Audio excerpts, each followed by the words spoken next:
Hello, and welcome back to Noir Lullaby. Before we begin, feel free to leave a comment and tell me where you're listening from.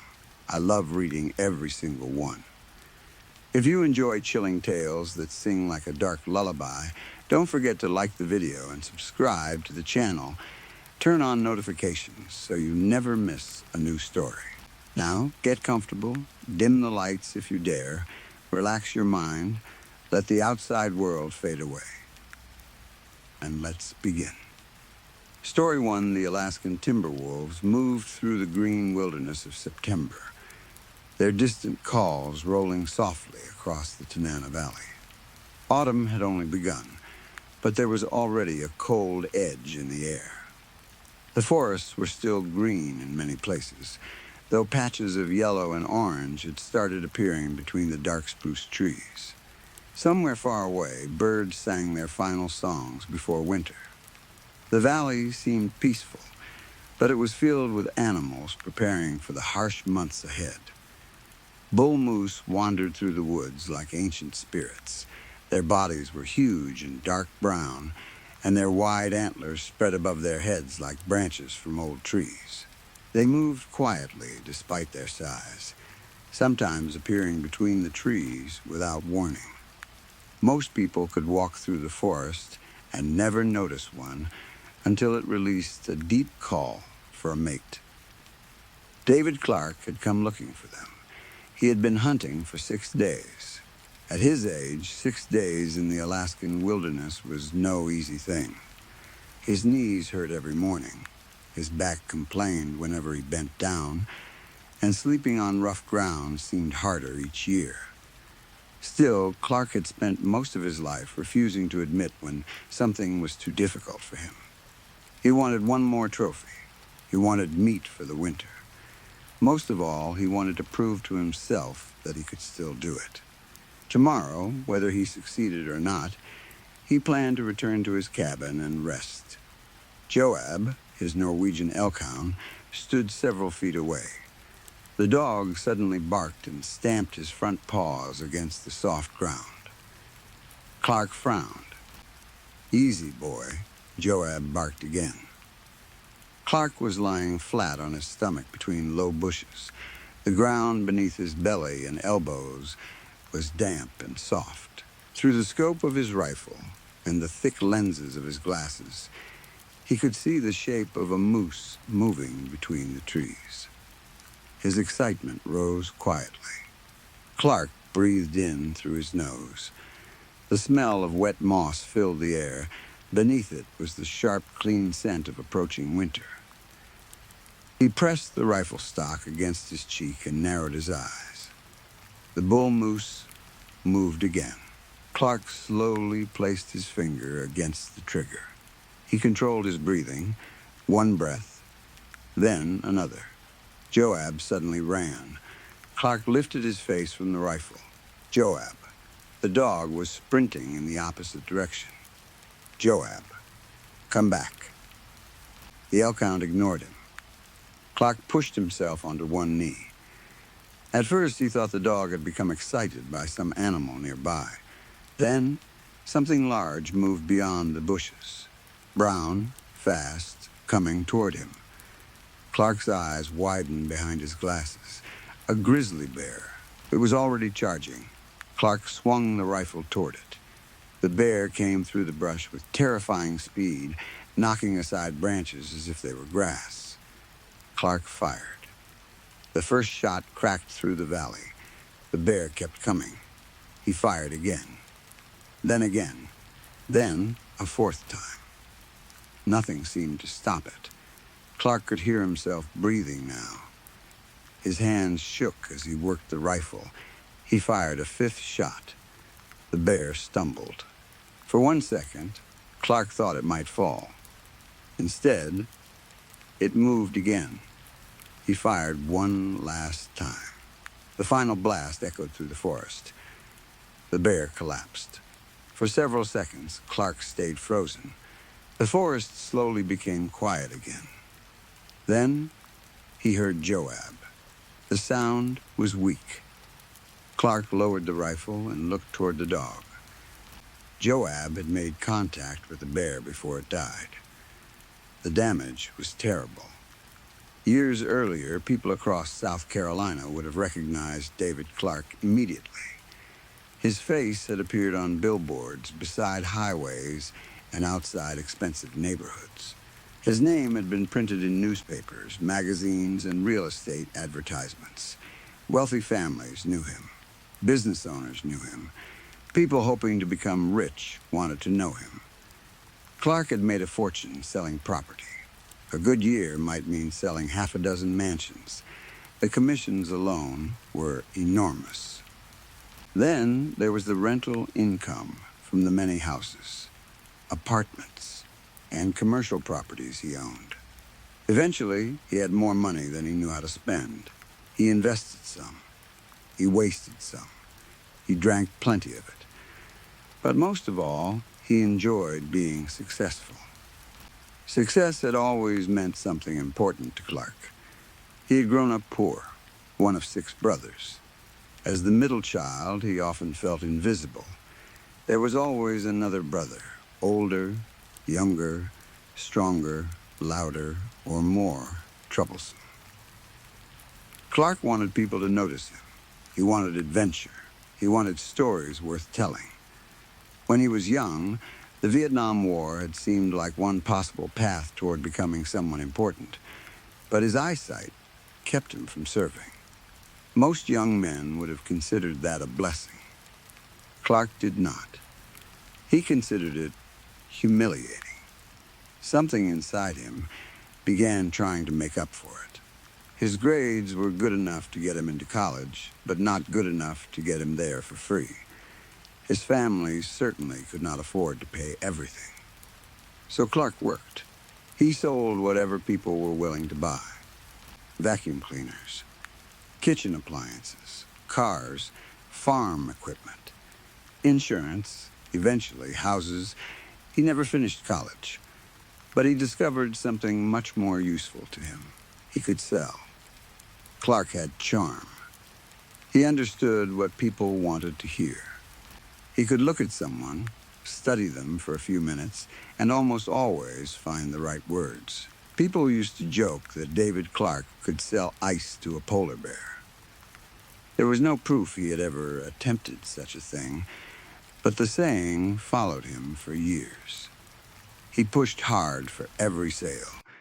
He fought over every dollar. He worked long hours, drank endless coffee, drank even more alcohol, and slept very little.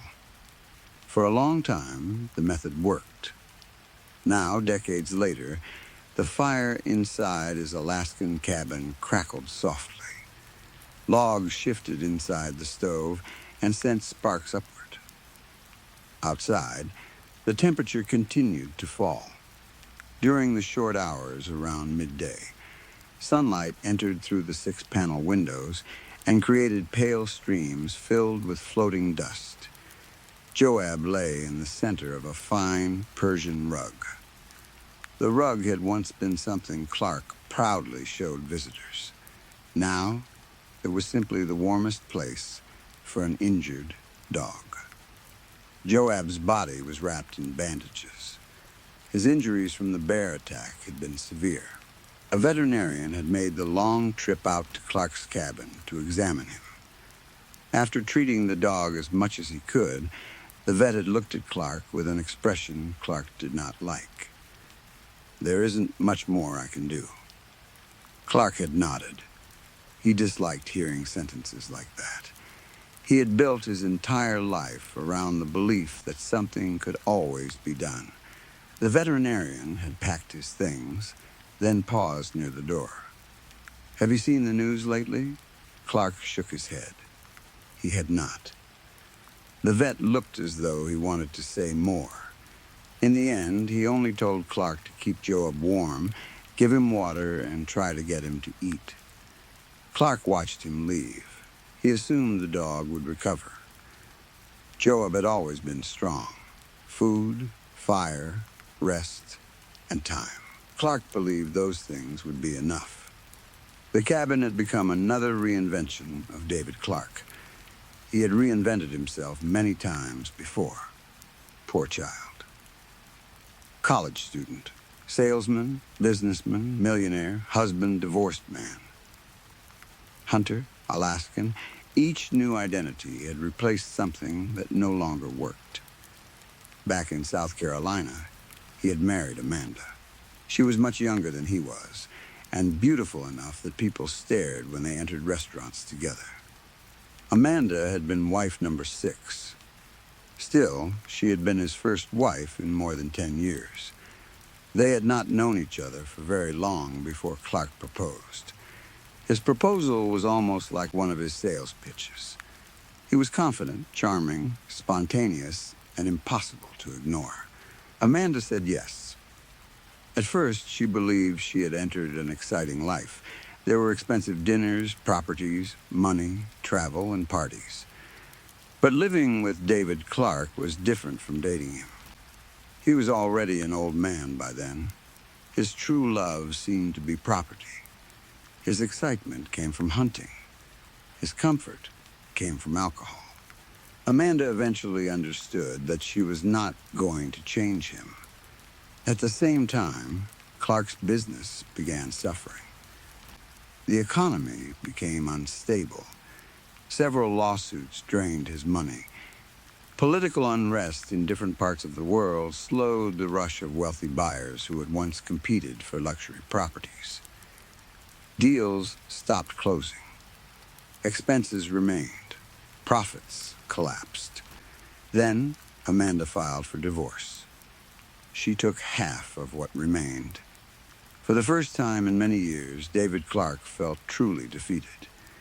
But defeat had never lasted long with him.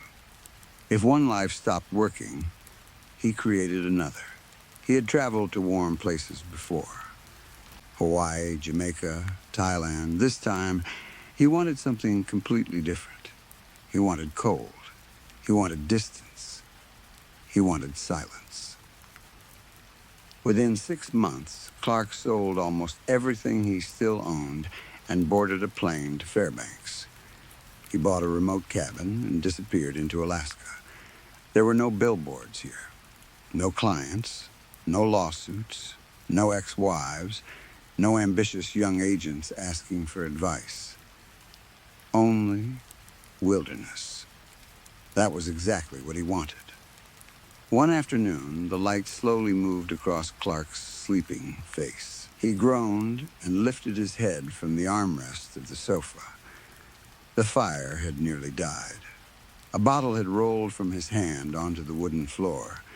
It contained his favorite kind of sleep medicine. Whiskey. Most of the bottle was empty. Clark blinked several times. His expensive Swiss diving watch showed that the morning was already gone. He had bought the watch for himself when he made his first million. Back then, time had always mattered. Appointments mattered. Meetings mattered. Open houses mattered. Phone calls mattered. Now, none of it mattered. Clark lit a Cuban cigar and slowly walked into the bathroom. He looked at himself in the mirror. His eyes were yellowed and tired. His face was deeply lined. The successful young salesman from the old billboards had disappeared long ago. Clark splashed cold water over his face. Then he rinsed his dry mouth. Afterward, he returned to the main room and checked the stove. He added another piece of wood. Then he went to the kitchen area and reheated a pot of stew. He filled a bowl. The smell filled the cabin. He carried it toward the Persian rug. Joab, the dog, did not move. Clark placed the bowl down. He whistled. Nothing, Joab. He moved closer. The elkhound remained still. Clark reached down and shook him gently. Then, harder. There was no response. He pressed his hand against the dog's body.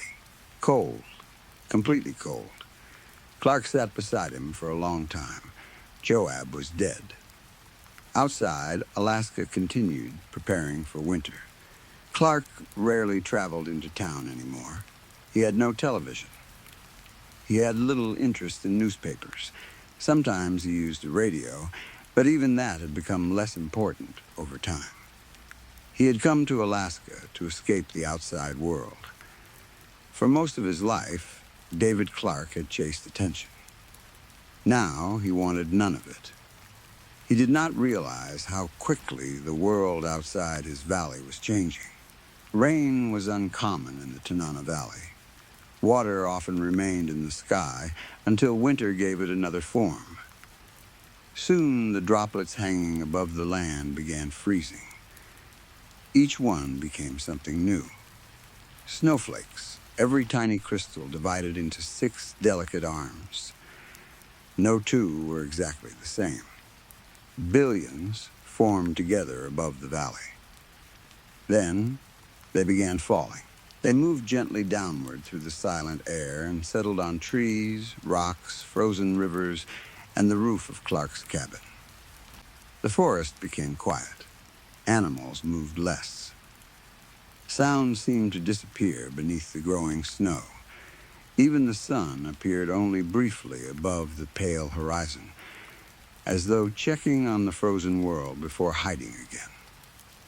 Far away, another kind of winter had already begun. Across the Bering Strait and beyond, the sound of explosions rolled through cities and valleys. The final blast in the Volga River Valley never reached David Clark. He did not hear the emergency broadcasts. He did not see the images. He did not watch governments collapse into panic. War had begun suddenly in October. Then it spread. At first, it was distant. Then, it was not. Conflict crossed borders. Weapons were used. More weapons answered them. Within a short time, entire cities disappeared. 6 nations were reduced to ash and dust. Millions died. Civilizations that had taken centuries to build were damaged in days. Animals died beside people. Predators and prey burned together. Forests disappeared. Buildings became skeletons. Dust rose high into the atmosphere. It spread across the sky and began filtering sunlight. David Clark knew none of this. He was alone in Alaska. His radio had been silent. His television had never existed. The outside world had already destroyed much of itself while Clark sat beside the body of his dog.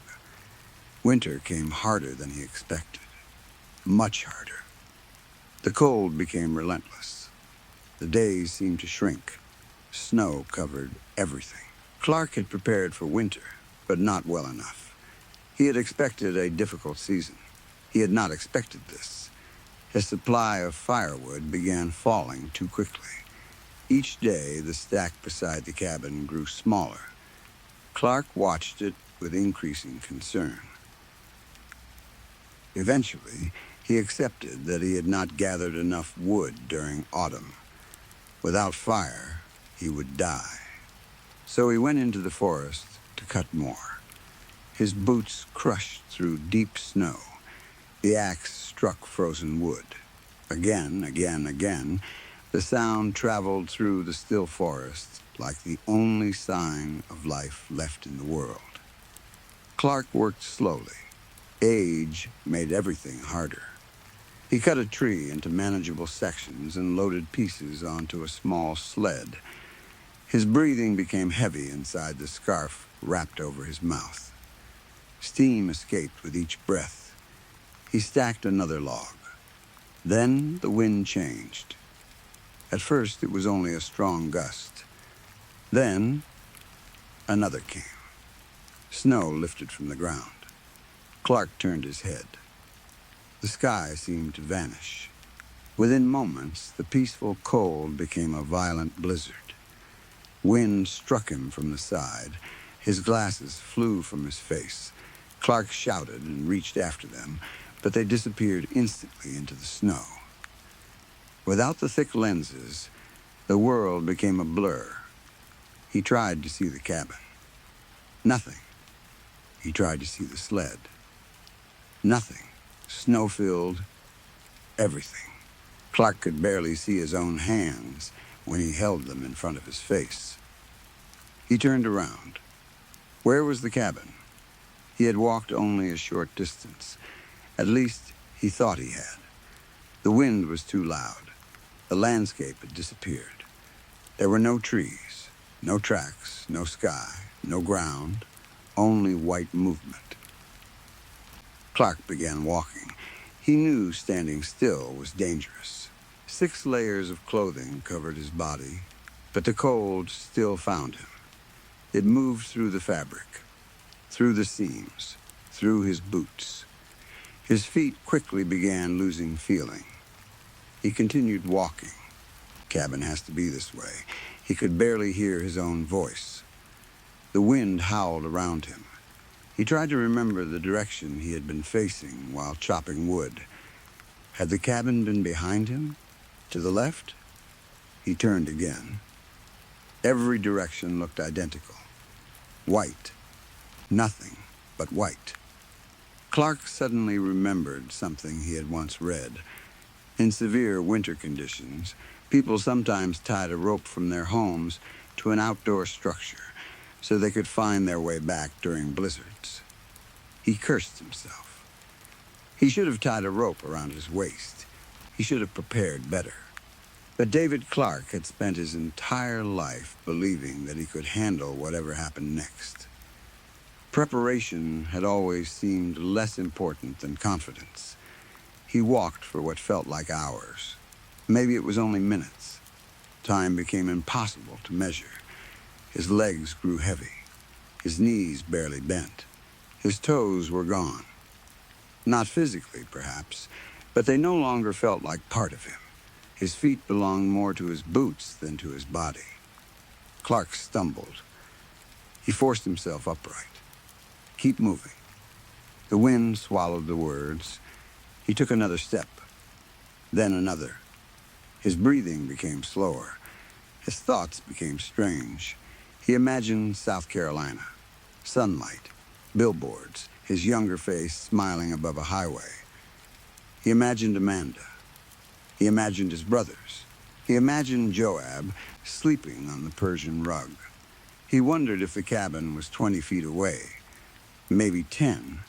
Maybe he had been walking in circles around it. He shouted. No answer came. Of course, there was no answer. The world outside Alaska might already have ended, but Clark did not know.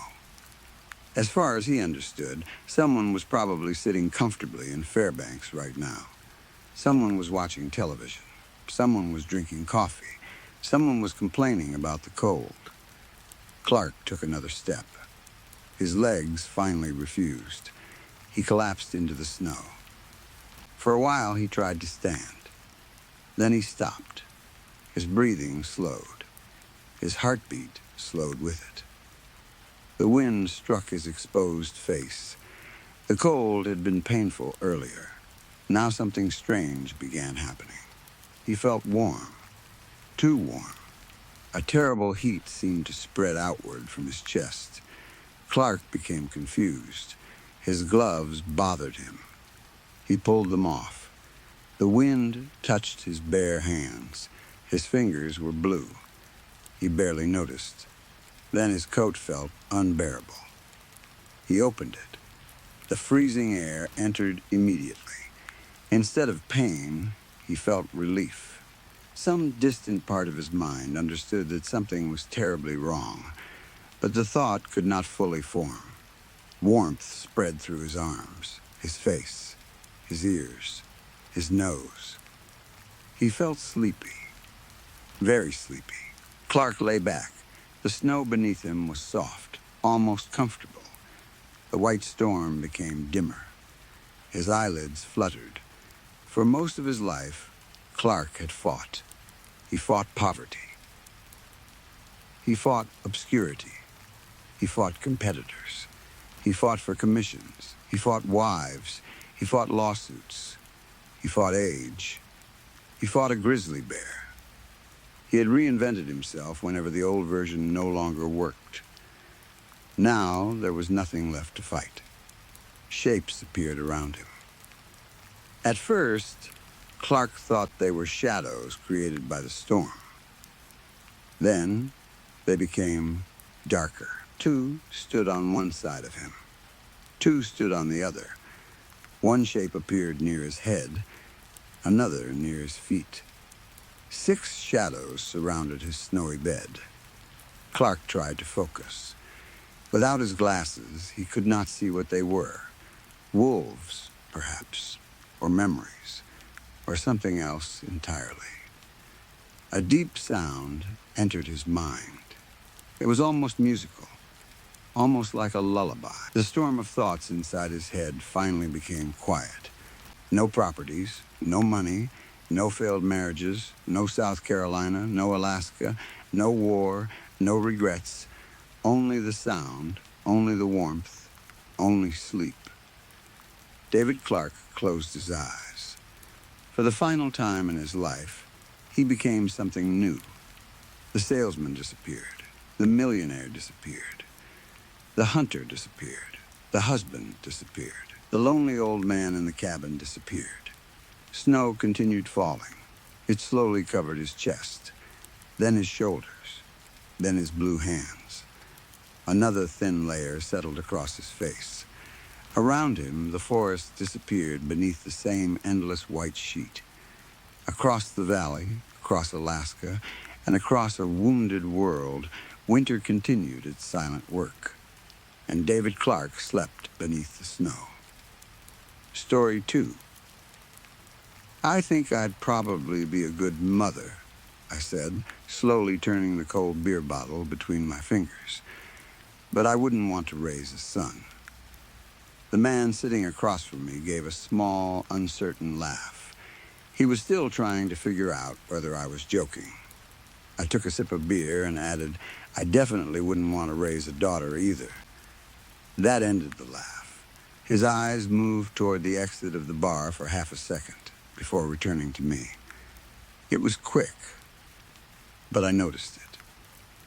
I noticed things like that.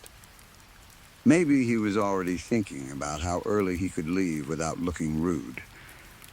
Maybe he was wondering if I was unstable.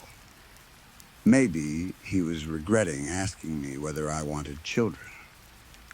That was his mistake. Who asks about children on a first date? Actually, a lot of people do. They ask questions like they're filling out some invisible application form. What do you do for work? Where did you grow up? Do you have siblings? Do you want kids someday? What are you looking for? As though two strangers sitting under dim lights with cheap music playing above them are supposed to know whether they could build a life together. I didn't know if I wanted a life with him. I barely knew if I wanted another drink with him. Still, he stayed. A few hours later, after I finished what he couldn't, we lay beside each other in my bed without speaking. He stared at the ceiling. I stared at the wall. There was no tenderness afterward, and I didn't expect any. He dressed quickly, found one sock under the edge of the bed, and gave me the usual awkward smile men give when they don't know whether they're supposed to hug you goodbye. He said he'd text me. I said, sure. The moment he left my apartment, I locked the door behind him and blocked his number. I sometimes wonder how men experience nights like that. Do they go home feeling successful, rejected, relieved? Do they tell their friends about me? I try to imagine myself through their eyes. Maybe I'm attractive enough for a night, but not interesting enough for a second date. Maybe they think I'm emotionally unavailable. Maybe they think I'm strange. Maybe they decide I'm one of those women they're supposed to avoid because I have too many problems and not enough interest in fixing them. The funny thing is that I usually see them exactly the same way. Attractive enough. Useful for a few hours. Not interesting enough to keep around. Two boring, semi-attractive people circling each other because neither one wants to spend the night alone, while both secretly pretending the other person might be important. There's a certain honesty in that. At least, I think there is. I live alone, and most of the time, I prefer it. My apartment isn't large, but it's mine. Everything stays where I leave it.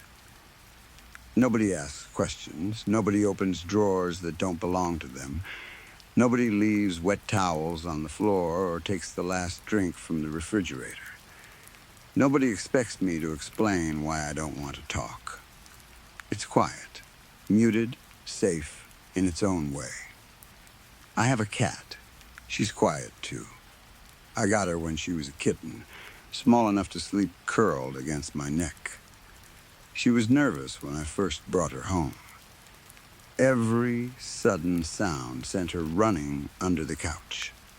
If I moved too quickly, she would flatten herself against the floor and stare at me with huge eyes. It took months before she completely trusted me. Now she sleeps at the foot of my bed and follows me from room to room. Sometimes, while she's asleep beside me, I look at her and think about how strange it is that I know almost everything that has ever happened to her. There was the shelter. Then there was me. That's basically her whole life. I like knowing nobody has ever hurt her. Maybe that's an odd thing to think about. I don't care. I know she is safe. That matters. The night my date left, I stayed in bed for a while, scrolling through my phone. I blocked him before he could send the predictable message. Had a good time tonight. Or maybe we should do this again sometime. Messages people send because silence feels rude. Eventually, I tossed the phone onto the mattress and closed my eyes. That was when someone knocked on my apartment door. 3 knocks. Not loud, not violent, just enough to break the silence. My eyes opened. For a moment, I thought maybe it was my date. Maybe he had forgotten his wallet or his keys. Then I remembered seeing both in his hands when he left. Another knock didn't come. I sat up. Shit. I pulled my underwear back on, then struggled into my pants. I didn't bother with a shirt at first, but halfway across the room I changed my mind and pulled one over my head. My cat watched me from the bed. I grabbed the baseball bat I kept beside my dresser. People always laugh about baseball bats as home defense weapons, but I've never owned a gun and never wanted one. The bat makes me feel better. It's solid, heavy, simple. I walked quietly toward the door. My apartment was on the ground floor, facing a narrow city street where there were always people wandering around after dark. Most of them were harmless. Some weren't. I leaned toward the peephole. Nothing. I adjusted my position. Still nothing. I could see the streetlight outside and part of the sidewalk, but nobody stood directly in front of my door. I waited. My hand tightened around the bat.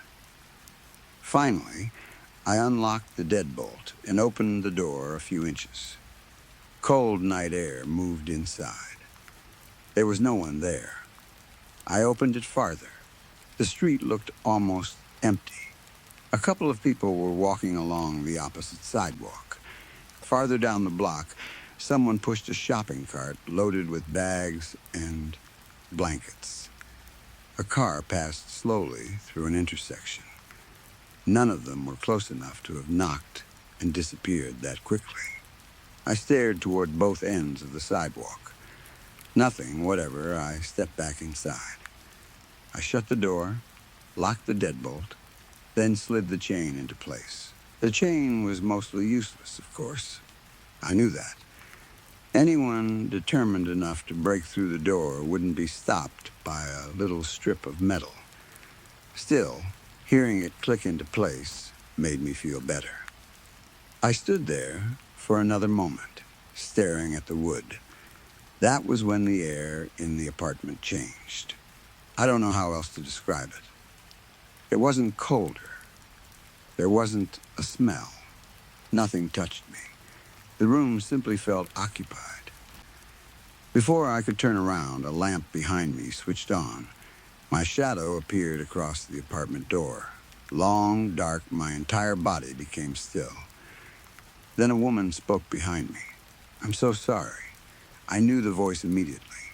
My fingers tightened around the bat. I didn't turn around. She sounded like she was crying. I tried to raise him better than that. I stopped breathing. "I don't recognize him anymore," she continued. "He won't talk to me. He won't even look at me." Her voice shook. I stared at my shadow on the door. "I promise you'll never have to see him again." The lamp clicked off. Darkness swallowed my shadow. Silence returned. My heart hammered against my ribs. I remained completely still. I knew there was no one behind me. I knew that. The apartment had been empty when I locked the door. I had checked. My cat hadn't reacted. And yet I could still hear the woman's voice inside my head as clearly as if she had been standing inches from me. "I'm so sorry." I tried to raise him better than that. I didn't turn around. There was something comforting about refusing to look. As long as I kept facing the door, I didn't have to see what might be behind me. Maybe that sounds childish. But sometimes not knowing is easier. Sometimes you learn that looking directly at something makes it real in a way memory never can. Another light suddenly came on. This one was farther across the room. My shadow jumped from the door to the wall. For a second, I was much smaller. I recognized the angle. I recognized the light. And then I recognized the next voice. "Do you really want him completely ostracized?" My stomach twisted. I think about him up there, all alone. The voice was gentle, almost reasonable. That was the worst kind. "What he did was wrong," the person continued. "I know that. But even you said it was complicated." I remembered that conversation. I remembered sitting quietly while other people decided how I was supposed to feel. I can't just pretend he doesn't exist. The light went out. My shadow disappeared again. Another light turned on somewhere else. Now my shadow stretched across the wall in front of me. Huge, bent, monstrous. Then a third voice came. This one wasn't apologetic. There was no uncertainty. "If you don't want to see him there, don't come." I closed my eyes. He'll always be invited. My legs started shaking. He's family. The light shut off. I dropped the bat. It hit the floor with a heavy wooden knock. My knees gave out, and I sank against the door. For a while, there was nothing. No voices, no moving lights, no shadows. Only darkness and the faint sounds of the city outside, someone shouting several streets away. A car horn, the low hum of traffic. Normal sounds, safe sounds. My cat slowly approached me. She sniffed the bat first, then stepped over my leg and climbed into my lap. I rested one hand against her back. She began to purr. The sound moved through my palm. Small, steady reel, I stroked her fur. "You're okay," I whispered. I wasn't sure whether I was talking to her or myself. Her purring grew louder. For a few moments, I thought it was finished. Then I heard him. "You should have gone to the police." His voice was quiet. Soft, that was how he sounded afterward. Soft, his hands hadn't been soft. I stared straight ahead. My body turned cold even though the apartment was warm. "I told you I wouldn't," I said. The words came out before I could stop them. My back remained turned. I couldn't look. Not at him. Not at my shadow. Not at anything. A hard knot formed in my throat. Regret, anger, shame, all mixed together until I couldn't separate one feeling from another. There were things I had promised. Things I had said because I wanted everything to stop. Things I had agreed to because agreeing seemed easier than fighting. I won't tell anyone. I won't go to the police. I won't ruin your life. People like simple stories about bad things. A person hurts someone. The victim tells the truth. Everyone believes them. The guilty person is punished. Then, life continues. That wasn't what happened. There were mothers crying, relatives taking sides, people asking exactly what happened, then asking again in a slightly different way. There were conversations about his future, his mental health, his loneliness, his reputation, whether one terrible thing should destroy the rest of his life. Sometimes it felt as though everyone had forgotten there were two people involved. Sometimes it felt like what happened to me had become something that happened to him. He lost friends. He lost invitations. People were angry with him. He became ashamed, and somehow I was expected to feel guilty about that too. A loud crash came from behind me. My cat jumped in my lap. I flinched, but didn't turn around. Something heavy had fallen. At least, that was what it sounded like. "Please go away," I whispered. I hated the way my voice sounded. Weak, almost begging. He answered immediately. "You know I can't." I pressed the back of my head against the door. I shut my eyes. Another crash. Closer, it sounded like something had been swept from my desk. I could hear objects hitting the floor. Pens, books, maybe the small ceramic bowl where I kept loose change. I pictured each thing falling. I knew exactly where everything had been. Stop. He didn't. Another bang. Then another. "Look at M.E." I covered one ear. It didn't help. His voice wasn't coming from one direction anymore. It filled the entire apartment. "Look at M.E." More things crashed behind me. My desk, my shelves, something glass shattered. My favorite mug, maybe, the one with the faded picture on the side. I heard books hitting the floor. Then there was a violent impact so loud that I cried out. The armchair. Somehow I knew it was the armchair. I heard wood crack and drywall break. It sounded as though someone had lifted the chair and thrown it into the wall. "You think you're the only victim of what I did?" I pulled my knees against my chest.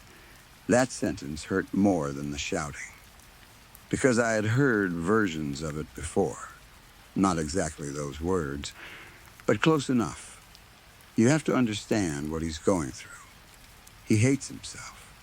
He's lost so much. He barely leaves his room anymore. He's depressed. His friends won't speak to him. His family is falling apart. As if pain were a competition. As if there were only enough sympathy for one person. I wanted to answer. I wanted to scream back. I wanted to tell him that I had never asked for any of it. I hadn't asked for his guilt. I hadn't asked for his mother's tears. I hadn't asked people to stop inviting him places. I hadn't asked relatives to pick sides. I hadn't asked to spend nights awake, replaying the same moments again and again. I hadn't asked to see his face in strangers. I hadn't asked to hear his voice inside an empty apartment. But I couldn't say any of that. Instead, a pathetic thought entered my head. I'll keep the secret. I wanted to tell him that. I wanted to remind him. I won't tell anyone. Isn't that what you wanted? Isn't that enough? The room became quiet. For a second, I could hear only my own breathing. Then his voice came again. Calm this time. I know what will get you to look. My blood turned cold. Before I could understand what he meant, I heard my cat scream. Not meow, not hiss. Scream, it was an animal sound I had never heard before. Sharp and terrible and full of pain. I reacted without thinking. I grabbed the baseball bat from the floor and spun around, swinging it with both hands. The bat cut through empty air. I almost lost my balance. There was no one there. No man, no woman, no relatives, no broken furniture. Nothing. My cat sat at the foot of my bed.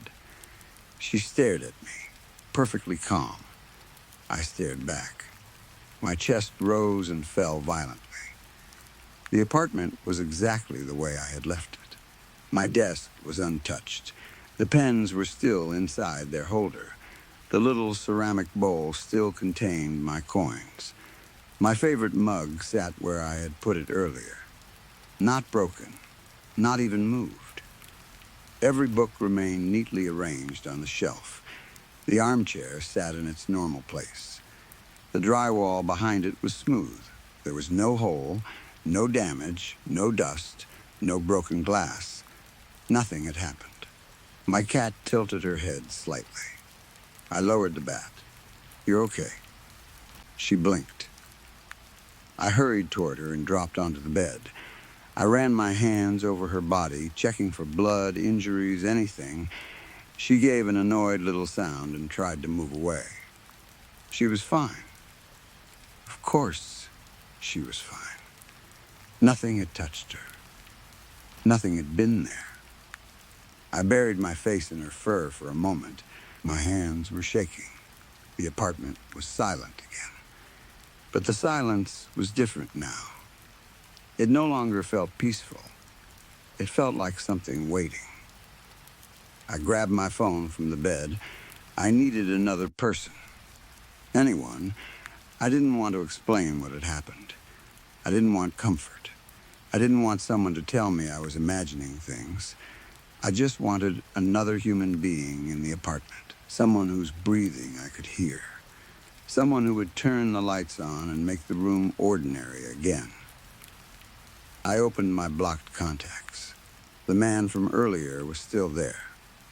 The boring date. The one who had asked whether I wanted children. The one whose name I had blocked almost immediately after he walked out. For the first time all night, I wished I hadn't sent him away. I unblocked his number. My fingers hovered above the keyboard. I typed, "Are you still awake?" Deleted it. Typed again. "Can you come back?" I stared at the words, then added, "Please." I sent it. The message didn't go through. I tried again. Nothing. Maybe he had blocked me too. Maybe his phone was off. Maybe the universe simply had a sense of humor. I called. Straight to nothing. I stood in the middle of my apartment holding the phone. My cat jumped onto the bed and began cleaning one paw, completely relaxed, as though I were the only thing wrong with the room. I looked around. Everything was perfect. Too perfect. My mug, my books, my desk, the chair, the walls, every object exactly where it belonged. I hated it. I hated that nothing showed what had happened. I hated that if someone walked inside right now, they would see a normal apartment. They would see a woman holding a baseball bat for no reason. They wouldn't see the shadows. They wouldn't hear the voices. They wouldn't know that the room had just been full of people who were not there. People who had been gone for months. People who had said things I wished I could forget. The silence pressed against me. My phone remained useless in my hand. I looked at the baseball bat, then at my desk. I remembered the sound from a few minutes earlier, the imagined crash, objects scattering across the floor. I lifted the bat. My cat stopped cleaning herself. I swung. The bat smashed into the corner of the desk. Wood cracked. The sound exploded through the apartment. Real. I swung again. Pens flew across the floor. The ceramic bowl shattered. Coins scattered under the furniture. My cat ran from the bed and disappeared into the hallway. I hit the desk again. Then, the bookshelf. Books fell everywhere. I knocked my favorite mug onto the floor and watched it break into pieces. For the first time that night, the room looked the way it had sounded. I moved toward the armchair. I hit it once. Twice. Again. The fabric tore. The wooden frame cracked. I shoved it toward the wall. Then I raised the bat and struck the drywall. A hole appeared. White dust floated through the air. I stared at it. My breathing slowed. There. That was better. Another hit. A larger hole.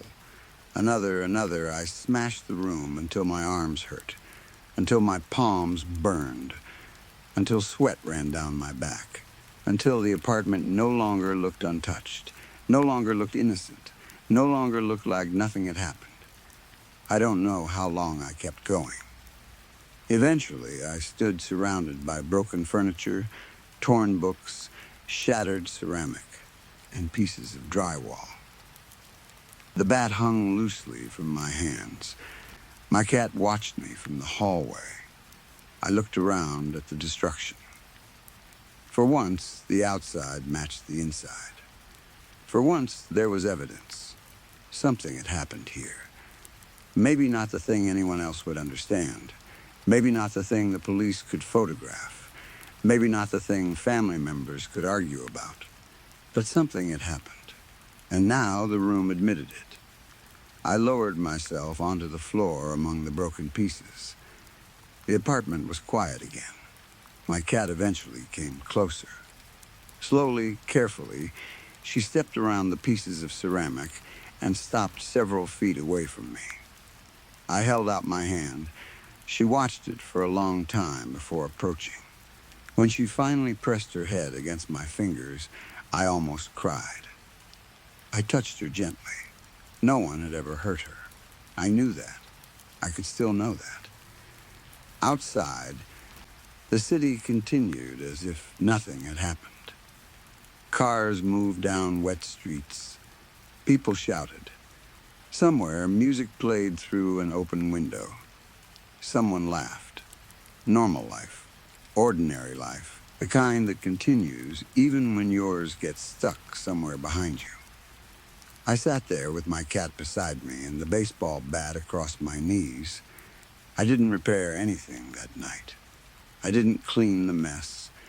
I didn't pick up the books. I left the mug broken. I left the hole in the wall. I wanted to see it all in the morning. I wanted proof that at least some of it had been real. And when I finally turned off the lights, I avoided looking at my shadow. Story 3.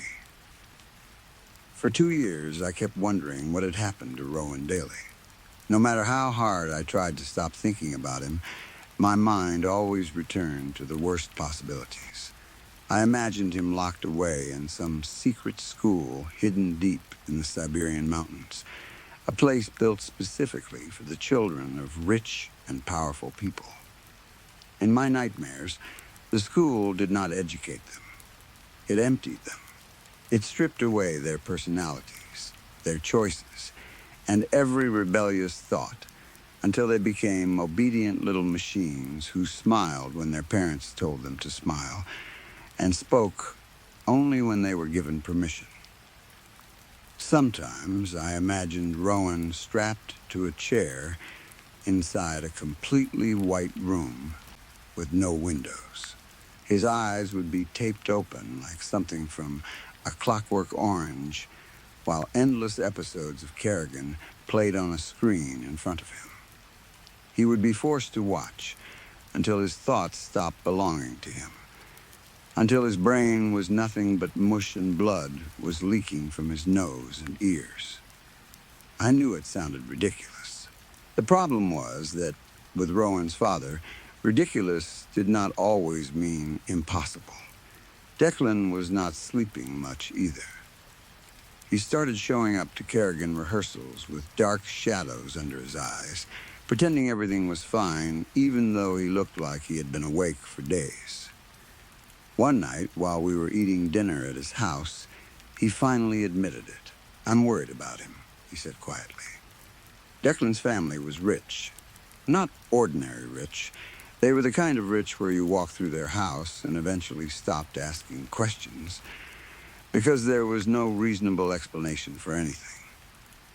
I had never met anyone who had 6 swimming pools inside one property before. Since Rowan had disappeared, Declan and I had become much closer. Maybe it was because we were both missing the same person.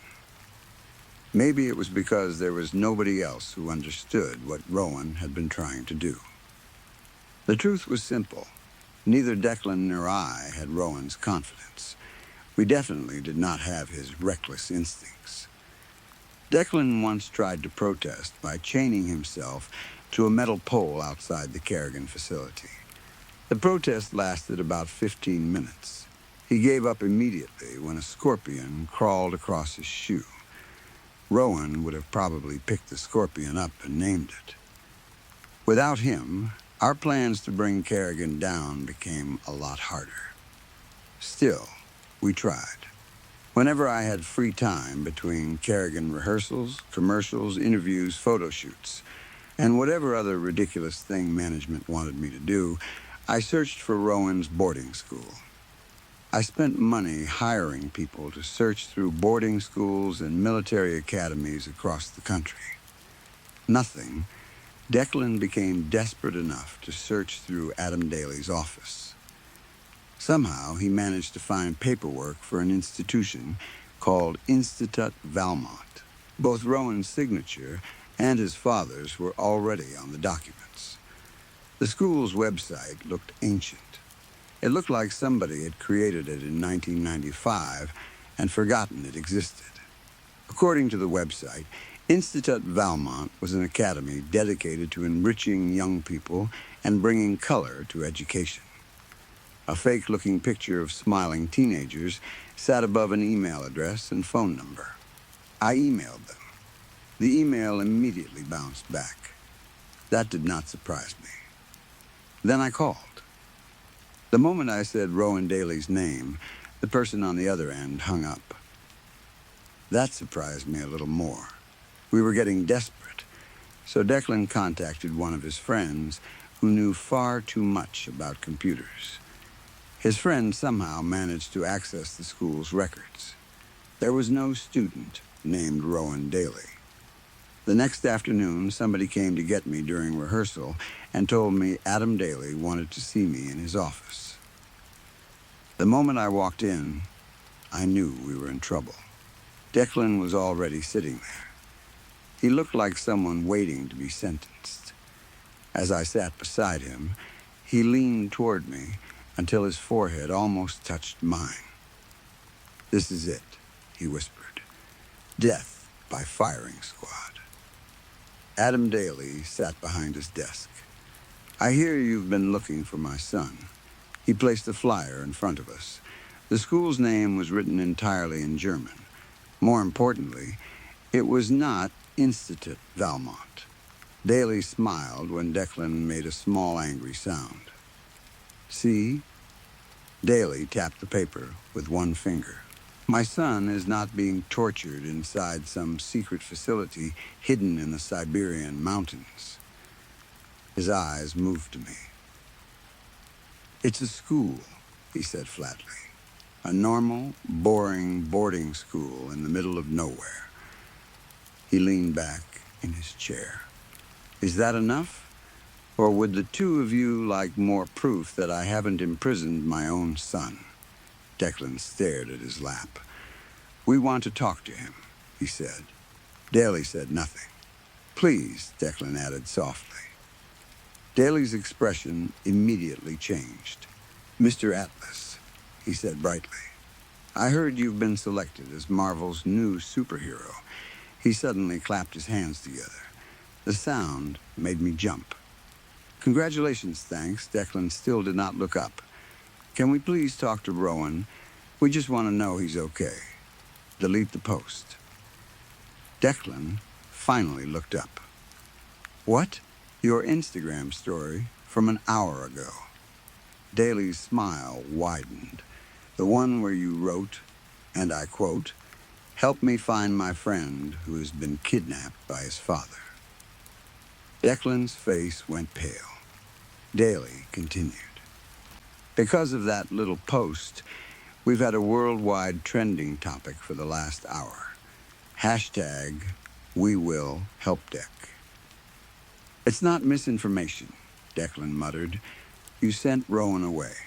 I sent my badly behaved 16-year-old son to boarding school because he was at serious risk of hurting himself. Daly's voice exploded across the office. For one stupid second, I honestly thought the walls shook. Declan pulled out his phone. His hands were trembling. He opened Instagram and deleted the story. Daly leaned forward, resting his chin on one fist. Well, it's deleted, Declan whispered. I'm sorry. Daly sighed. Please remember that you are a child celebrity. You live in the public eye. Anything you say can be examined, misunderstood, publicized, and torn apart. Then he picked up his phone. Adam Daly, he said when someone answered. Rowan's father. He looked at us and smiled. His fingers tapped against the desk. Tap, tap, tap. I want to speak to my son. He paused. He's in class? Another pause. Well, go and get him. This is a family matter. I glanced at Declan. He was sitting completely still. His face had lost almost all color. He nudged me with his elbow. I ignored him. He nudged me again, harder this time. His elbow dug painfully into my ribs. Then a familiar voice crackled through the speaker. Dad? My chest tightened. It was Rowan. There was no question about it. It was his voice. But there was something wrong with it. What's going on? Rowan mumbled. His voice sounded flat and distant, almost slurred. What do you want to talk about? Daly smiled widely. Rowan, your friends would like to know whether I have imprisoned you. Huh? Rowan laughed. That's funny. He fell silent for several seconds. Beside me, Declan leaned forward slightly, as if he was preparing to jump across the desk and tear the phone from Daly's hand. No, Rowan eventually muttered. I'm just at school. In class. His words came too slowly. They sounded separated from one another. Wrong. Okay, I'm going to go now. Bye, the call ended. Daly placed the phone face down on his desk. See? Rowan is fine. He is in class. You may both leave. Declan jumped to his feet. Sure. He grabbed my arm and pulled me up with him. Okay, then. We'll go. I looked at him. The expression on his face sent a chill through my body. He was staring at the clock on the mantel behind Daly. His eyes were wide. His whole body was shaking. What? I whispered. Mr. Atlas. Daly's voice stopped us just before we reached the door. Declan froze. Daly tilted his head. Are you all right? You seem rather panicked. Yes, I'm fine. Declan somehow managed to control his face, though sweat was running down his temples. I think I'm getting sick. Very well. Daly nodded toward the door. We left. Declan dragged me through the hallway so quickly I almost tripped. He did not stop until we were inside the elevator and the doors had closed behind us. Then he started pacing. Back and forth. Back and forth. He was biting his fingernails hard enough that I thought he might draw blood. I finally broke the silence. Okay, at least we talked to him. His voice sounded weird, but maybe he's just tired. Tired? Declan leaned back against the elevator wall and banged his head lightly against it. His eyes closed. That was not exhaustion. He opened one eye. That was drugs. Duh, I said, trying to smile. How else are they supposed to clockwork orange him? That's not funny. Declan pulled out his phone and shoved the screen toward me. What time does it say? 9. I pushed his hand away. Why? Declan lifted one finger to his lips. Then he silently mouthed, They're listening. I stared at him. He took my phone from my hand, switched it off, and slid it into his pocket. Because he's lying, Declan said quietly. Both of them are lying. He glanced toward the camera in the corner of the elevator. It's 9 at night here. Switzerland is 7 hours ahead. Something cold moved through my stomach, so it's around 4 in the morning there. I suddenly understood. Why is Rowan exactly? Declan stepped closer. Why the hell is Rowan supposedly sitting in class at 4 in the morning? It's Europe, I said, trying to make a joke out of it. Maybe they have night classes. Declan stared at me. He's in Switzerland, he hissed. Not Transylvania. I almost laughed. Almost. Whatever happened to him, he continued, that wasn't normal military school discipline. He sounded half unconscious. Then he turned toward me with a completely serious expression. If I ever get sent to a boarding school in Switzerland, tell my fans I love them. I hit his arm. Shut up. Give me my phone. Nope. The rest of the elevator ride passed in silence. When the doors opened, Claire was waiting outside. Claire was beautiful in the kind of way that made people nervous. She was wearing a silk playsuit and high heels. Her hair was cut into a perfect bob. Somehow, she was probably the only woman over 40 who could wear that hairstyle without looking ridiculous. She entered the elevator with 3 sharp clicks of her heels. She said nothing at first. Then she looked at Declan. Declan, honey, your collar isn't straight. Come here. She reached toward him and fixed his collar. Her hands looked gentle. They were not. She buttoned the top button of his shirt so tightly that Declan sucked in a sharp breath. Death Valley, Claire said. Her scarlet lips curved into a smile. Declan flinched. Do either of you know how it got its name? Neither of us answered. Claire continued anyway. A group of pioneers were once trapped there while trying to reach California. She looked down at her nails. Several of them died because of the extreme heat. According to the story, when the survivors finally escaped, one of them looked back and said, "Goodbye, Death Valley." Her eyes shifted toward me. Vehicles can fail in extreme temperatures, she continued, and the human body can survive only a few days without water. Her smile became smaller. Sharper, I've also heard that meddling children tend to survive the least amount of time in conditions like those. The elevator dinged. The doors opened. Claire stepped out as smoothly as she had entered. Remember to bring extra bottled water to work, she called over her shoulder. You never know when you'll need it. Her heels disappeared around the corner. Only then did Declan breathe again. That was a threat, he whispered. Right? Maybe it was a polite warning. I had not realized until that moment that my hands were shaking. I suppose we'll know tomorrow if one of us mysteriously disappears. Conveniently, Declan had a flight to Seattle early the next morning for a script reading. Kerrigan was not the kind of evil organization that grabbed you in public and threw you into a van. They controlled people through rewards and consequences. Declan was not dragged away like Rowan and sent to Europe. Instead, he received an unexpected upgrade.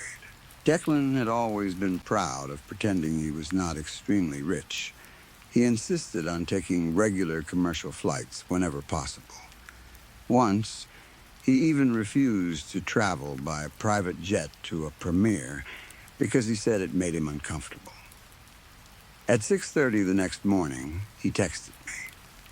Guess who paid for my first-class flight, LMAO? An hour later, $30,000 appeared in my mother's bank account. According to the message attached to the transfer, it was a comfortable donation toward my future college expenses.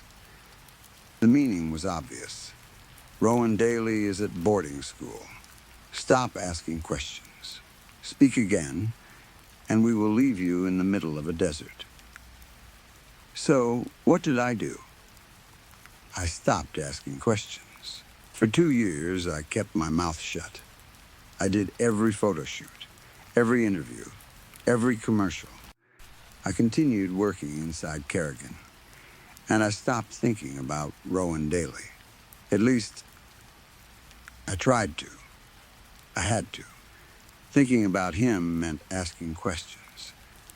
Asking questions meant putting my career at risk, my sanity, maybe even my life. Mondays disappeared into Fridays. Fridays turned into months. Months stretched into years. By the time I was 17, Declan and I had reached a conclusion neither of us wanted to say aloud. Rowan Daly was probably dead. And if he was not dead, he was never coming back. I forced myself to remove him from my mind. There was no other option. If I kept digging, I would put both Declan and myself in danger. But sometimes, late at night, other possibilities still appeared. What if Rowan came back exactly the same? What if he came back and we no longer recognized him? Eventually, I stopped asking. Until that morning, Zach and Daniel opened the gate for me, and I walked into the Kerrigan facility like I did every day. I was tired and already texting Claire to complain about something stupid I had accidentally made trend online. Without looking up, I walked toward the entrance and reached for the door. My phone vibrated. "Asshole, where are you?" I stopped. Oh shit, Declan. I had promised to meet him outside our favorite coffee shop. It was a tiny vegetarian-owned place that somehow claimed to be the only cafe in Los Angeles that sold matcha containing actual grass. "Sorry," I typed. "Already here." His reply arrived immediately. "Asshole, you're the worst," I smiled. "You're." Still looking at my phone, I pushed the door open. It swung back unexpectedly and smashed directly into my face. Whoa! 2 arms caught me and pulled me backward. Dude, a voice laughed behind me. "Did you somehow get even more blind?" Everything inside me stopped. I froze. I did not turn around. I could not. A shadow stood behind me beside the same wooden pole Rowan had once insisted on chaining himself to during one of his protests. My fingers tightened around the door handle. A thought I had spent 2 years avoiding slammed into me. What if he came back and he was a stranger? What if I turned around and did not recognize him? "You're not a mindless mouthpiece for your father," I managed to say. The words came out tangled. My mouth would barely work. I still refused to look at him. My eyes were burning. My lungs felt like they were filled with fire. Even my skin seemed to burn, as if invisible flames were crawling across me and twisting themselves around every nerve. He released me. A quiet laugh escaped him. "You were worried about me?" That's new. I still did not turn. My chest felt too tight. His breath touched the back of my neck. Warm, strangely familiar. Like something from home. Suddenly, I remembered summers from years ago. Claire used to drive the 3 of us to Orange County. Declan always claimed the trips were for planning meetings, which usually ended with all 3 of us asleep beside the pool. I could still see Declan sitting on a deck chair with a book carefully positioned so anyone walking past would notice what he was reading. The lifeguard. The blonde girl sunbathing nearby. Literally anyone. Declan wanted people to know he read classics, important books. Literature, he would pretend to read Fahrenheit 451 while secretly checking whether anyone had noticed. I always knew exactly what he was doing because of the crooked smile on his face and the red color slowly spreading across his cheeks. I used to become embarrassed for him. Then my eyes would find Rowan. Rowan never cared what anyone thought. He would be folded into some impossible position in his chair, his spine permanently bent into a C shape, halfway sliding onto the ground while playing the Nintendo DS I had specifically told him not to bring. Growing up changed everything. Our beach trips stopped. Declan and I became more famous. Rowan trusted us less. Now, standing in front of the Kerrigan building, my heart was beating so violently that I thought my knees might give out. Hannah, Rowan laughed when I tried to move past him. You can turn around now. His fingers touched my arms and gently turned me. For a second, I forgot how breathing worked. He was taller. That was the first thought that entered my mind. He stood partly hidden in the early morning shadows, easily over 6 feet tall now. Rowan Daly was not completely unrecognizable, but he was different. Older, his features were harder and more defined than the softer face I remembered. Everything about him looked new, too new. His skin was perfect, not healthy. Perfect, every strand of his short brown hair sat exactly where it was supposed to. His jaw was sharply defined. His lips looked full and carefully shaped. There was almost no flaw anywhere on his face. Something unpleasant rose into my throat. It was not attraction. I told myself that immediately. The feeling in my stomach was wrong. The butterflies were painful. It felt as though their wings were scratching beneath my skin. Then I understood why looking at him bothered me so much. He looked like me, not naturally. He looked like what management and my mother had turned me into.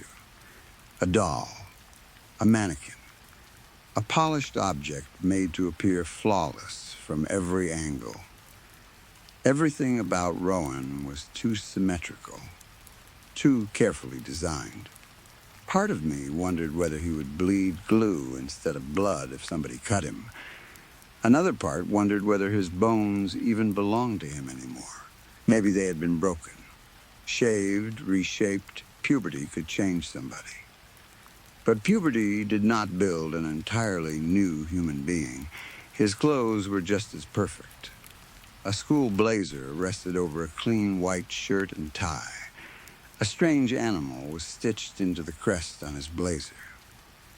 Hannah, the stranger wearing Rowan's face, tilted his head. I hated the movement. It was too quick, too exact, like somebody had grabbed a doll and twisted its head into position. Then the corner of his mouth lifted. Oh, his grin widened. Ooh, you like my new look? He rolled his eyes. That helped. That expression was Rowan. The sarcastic smile, the bitterness, the arrogance. There was a zero-tolerance policy for ugly kids, he said. His smile remained, but his eyes looked strangely empty.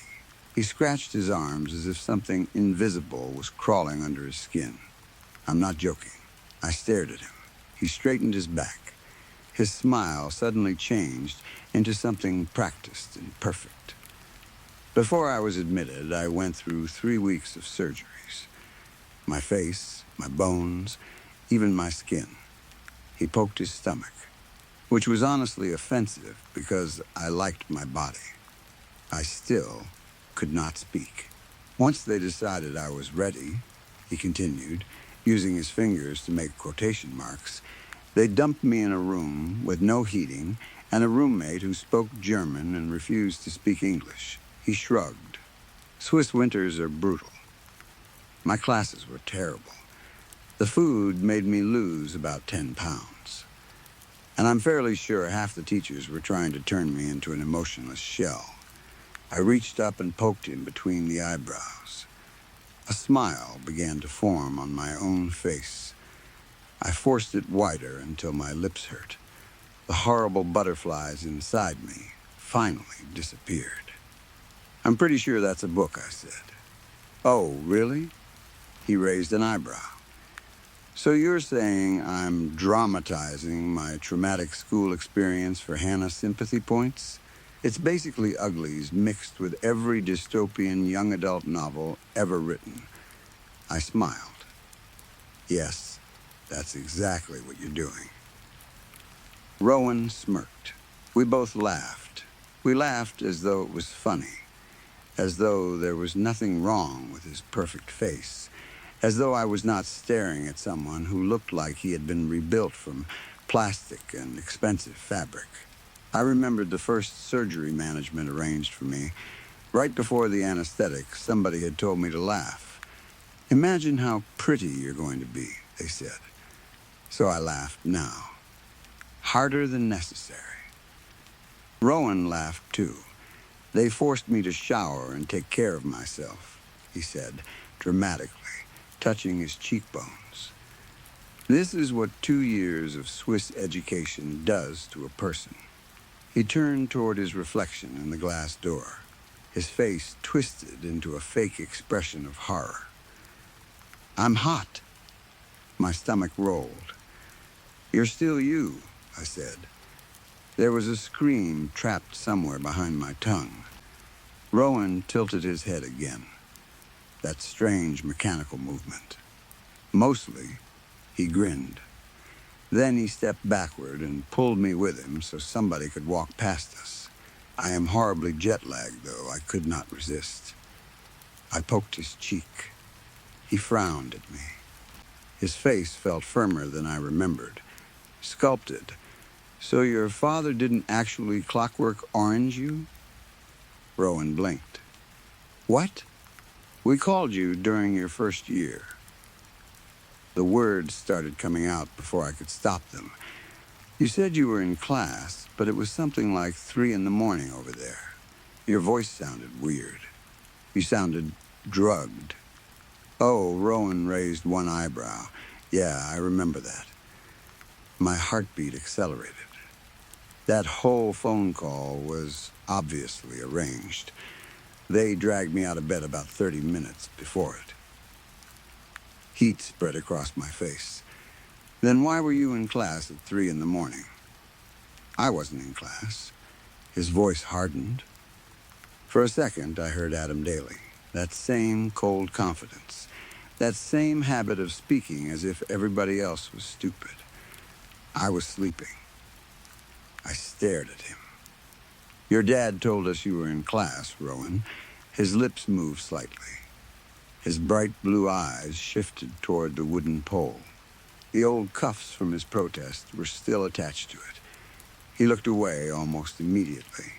Then his expression changed again. Perfect smile. Perfect white teeth. "If you'll excuse me, Hannah, I have a meeting with my father." Cold moved through me. That was not how Rowan spoke. That was corporate language. I stepped in front of the door. "Why are you talking like that?" He looked at me patiently. "Like what?" "Like your father." I stepped closer. The expensive smell of cologne clung to him. Rowan would never have chosen that smell. Not the Rowan I knew. Suddenly, his polished appearance made horrifying sense. "Is your father putting you into Kerrigan?" "Nope." Rowan moved around me. He gave me a small smile and winked. "You're looking at the future producer." I stopped breathing. He reached the door, then turned back. His eyes moved toward a group of roses growing near his old protest spot beside the wooden pole. Those flowers bloomed fast. Then he went inside. And somehow, after waiting 2 years for Rowan Daly to come home, I felt emptier than I had when he was gone. Hours later, his words were still moving around inside my head. Future producer. Kerrigan had a cafeteria for staff and talent. It was a windowless room that reminded me too much of school. I sat there staring at a burger and fries I had not touched. My stomach was twisted so tightly that the smell of food made me nauseous. Declan sat opposite me. He was trying to see me over an enormous baguette overflowing with cheese. Declan ate when he was stressed. His tray was covered with foods I knew Claire would never approve of. Superheroes were apparently not allowed to gain weight. Declan had always been naturally attractive. He had been born with soft, almost angelic features. Unlike me, he had never needed surgery to fit management's idea of beauty. He had grown into his face. His thick blonde curls surrounded features that had become older and sharper over the years. But he had also lost a lot of weight. Neither of us liked talking about his obsession with the gym. We especially did not talk about the afternoon I found him making himself throw up after lunch. That's what he said? Declan spoke, with his mouth full. Producer? Like actually inheriting Kerrigan? A wet piece of lettuce flew from his sandwich and landed near my mouth. Declan, I gave him a warning look. Claire was sitting only a few tables away, slowly eating a sad-looking salad. Declan wiped mayonnaise from his chin. Sorry, he swallowed. Then he rested his chin on his fist. So is he compromised? Did the school actually get to him? His voice was louder than normal. I noticed it immediately. Either he had suddenly lost his hearing or he was performing for Claire. Wait, he continued loudly. Didn't you say Rowan seemed totally normal this morning? Not clockwork oranged? I shrugged. He was Rowan. I lowered my voice. Same ego. Still completely unbearable. I did not say the rest. Doll, plastic, remodeled, unnatural. But something was wrong. Declan's expression changed. Wrong how? Before I could answer, he reached across the table. His arm knocked into his chocolate shake. The cup fell over. Chocolate milk spread across the table and immediately soaked my lunch. Oh, fuck. Declan jumped to his feet. His expression became panicked. Could I get a cloth? A mop? Anything? The cafeteria was almost empty. Claire obviously did not move. She only watched us with an amused smile. I climbed under the table and tried to clean the mess using napkins. I somehow made it worse. Declan removed his jacket and pressed it against the spill.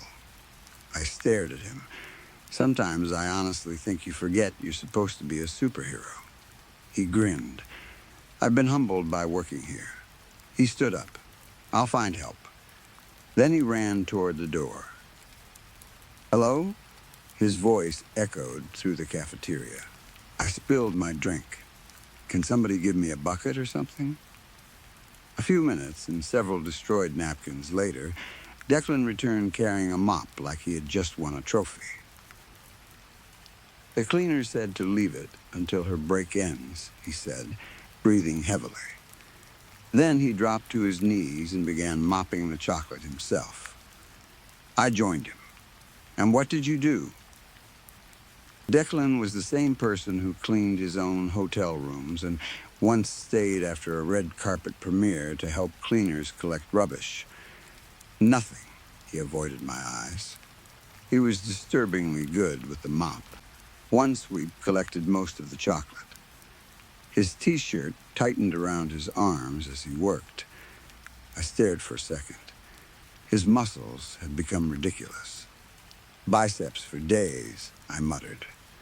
He squeezed the mop into the bucket. Clarissa let me borrow it. Clarissa? The cleaner. He kept staring at the floor. We're on a first-name basis. Oh, really? I smiled. So Clarissa willingly allowed a world-famous superhero to steal her mop so he could clean up his own drink? Yep, lie. Declan always wrinkled his nose slightly when he lied. The corner of his mouth lifted. I stole it, while she wasn't looking. How criminal of you. He pointed beneath the table. You missed the spot. I moved closer and began wiping the remaining chocolate. Declan crawled under the table, too. Our foreheads bumped together.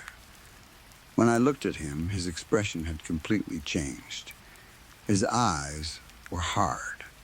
Serious, Claire has been watching me constantly, so I haven't been able to talk to you.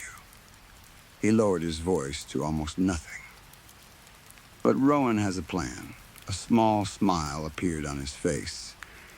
He's not as far gone as you think. Relief moved through me. Then irritation. Of course, that explained Rowan's strange behavior. The asshole had been acting. And apparently Rowan and Declan had been planning something without me. That hurt more than I wanted to admit. And I scrubbed harder at the floor. What is he doing? Declan hesitated. For the first time, I had the uncomfortable feeling that I was not actually part of their plan. He planted a device outside the facility. My relief vanished. A device? A bomb? Declan leaned closer. When it goes off, everyone will be distracted long enough for him to get the kids out. His lips were almost against my ear. Be ready to run. We're getting as many of them out as possible. Rowan will text me. Then he'll trigger it. I stared at him. Rowan planted a bomb? My voice was barely a breath. Are you serious? Declan gave me a weak smile. Relax, it's outside. It won't hurt anyone. He paused, maybe a scorpion or two. Dec, my hands began shaking. Had they actually lost their minds? A bomb? But another thought stopped me. Hope, the other children. If this really was the only way to get them out, are you sure this is a good idea? I grabbed his wrist. Seriously, are you sure? What about your career? Declan's smile changed. Something in his eyes told me he knew more than he had told me. Enough to risk everything. We don't have a choice. He would not look directly at me. Did Daly ever tell you what happens to the kids? His face moved closer. When they're slaughtered, I mean. I nodded. Yeah, they get sent to therapy centers. Rehabilitation, Declan nodded slowly. His eyes became colder. And have you ever actually been inside one of those centers? Something inside me snapped. For a second, I imagined insects filling my mouth. Tiny legs scratched beneath my tongue. My chest tightened. No, Declan stayed beside me. His breathing brushed against my neck. Be ready. His voice was soft. Rowan will text me with the signal. Then, we run. There was almost a smile in his words. But something underneath his voice sounded cracked. Then he moved away. Fast. Suddenly I was alone beneath the table, kneeling in spilled chocolate and trying to breathe. All right, that's sorted. Declan said it loudly for Claire's benefit. I waited several seconds, then crawled out too. My mouth still felt full of imaginary insects. Declan picked up his tray. Noise from the cafeteria suddenly rushed into my ears. Plates, footsteps, distant voices. It was strangely loud, as if Declan and I had been sitting inside a vacuum and someone had suddenly opened it. I'm getting out of here, he said. I've got a meeting with my agent. He rolled his eyes. Apparently, I've been offered a once-in-a-lifetime role. I stared at my destroyed lunch. Declan was acting as though everything was normal, as though he was not planning something that could destroy his entire career and possibly send him to prison. He threw his backpack over one shoulder.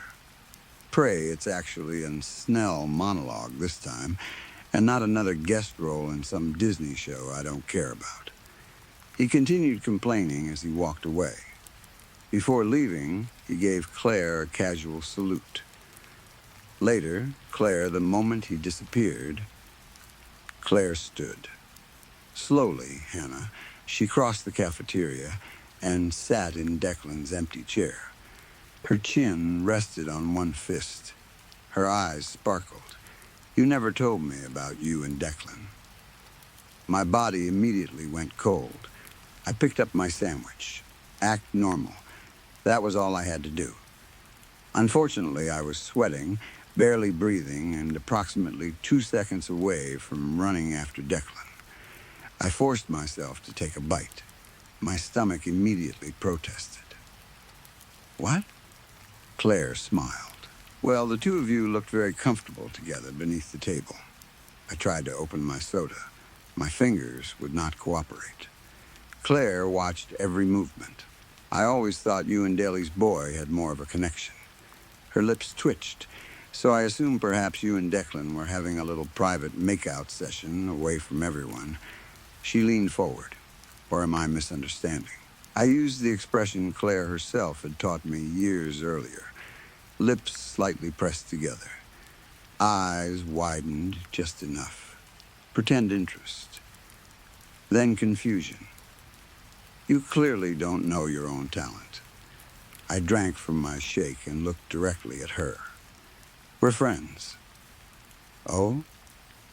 Claire tilted her head.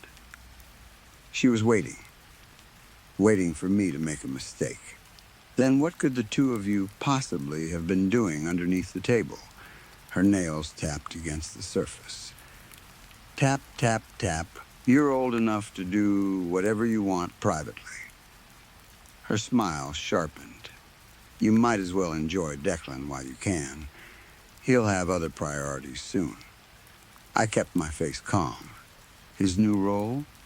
I looked at her. "You know about it?"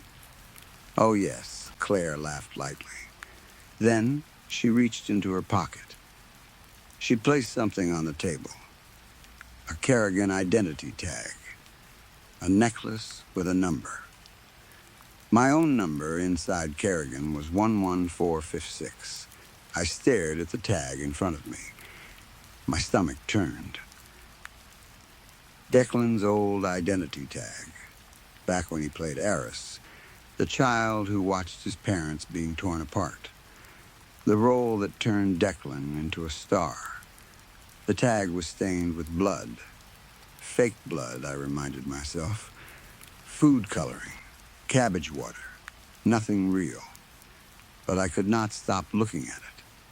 I was almost certain that tag had been thrown away years ago. "The new role is Kerrigan," I said. "Yes, Hannah." Claire sounded pleased. She was waiting for me to break.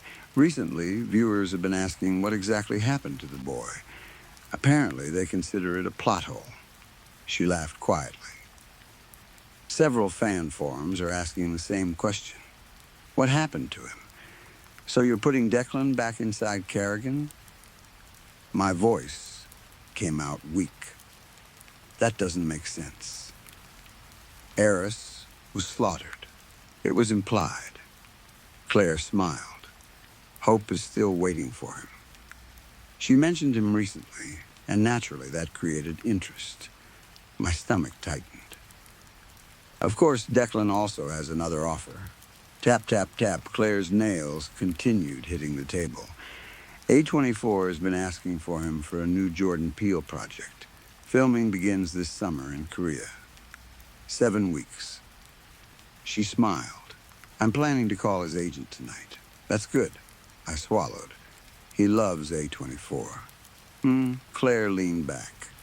"Declan is a talented performer. He's perfect for the role. It's something darker. Melancholic." Her lips curved. "And he certainly has the body for it." I nearly reacted.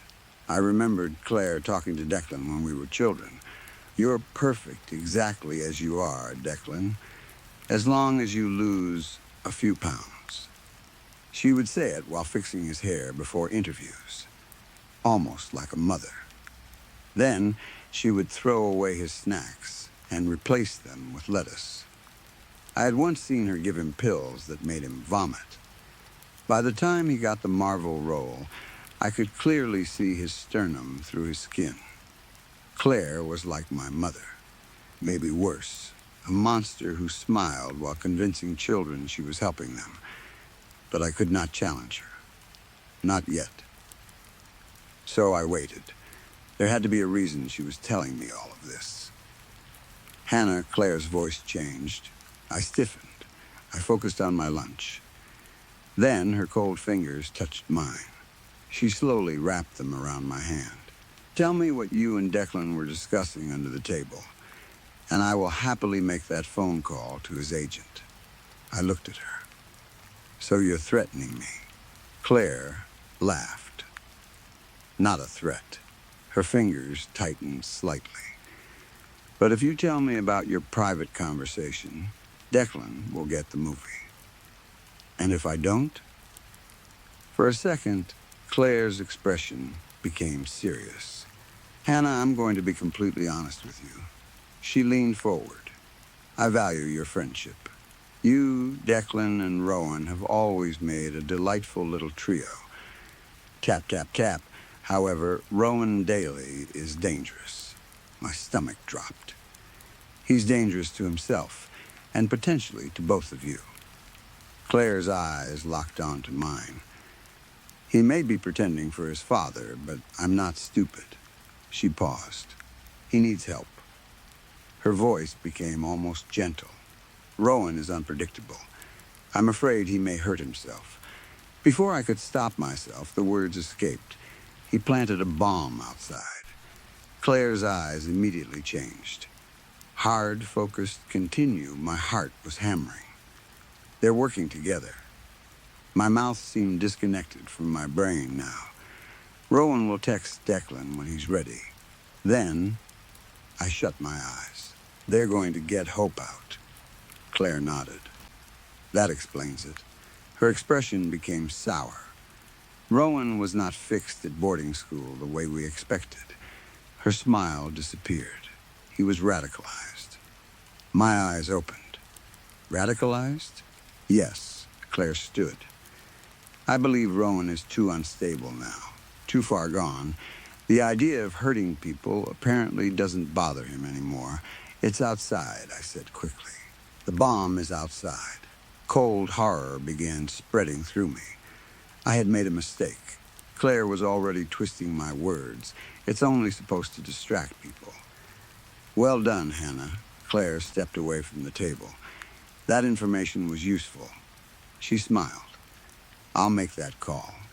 She walked toward the door. It took me less than a second to realize what I had done.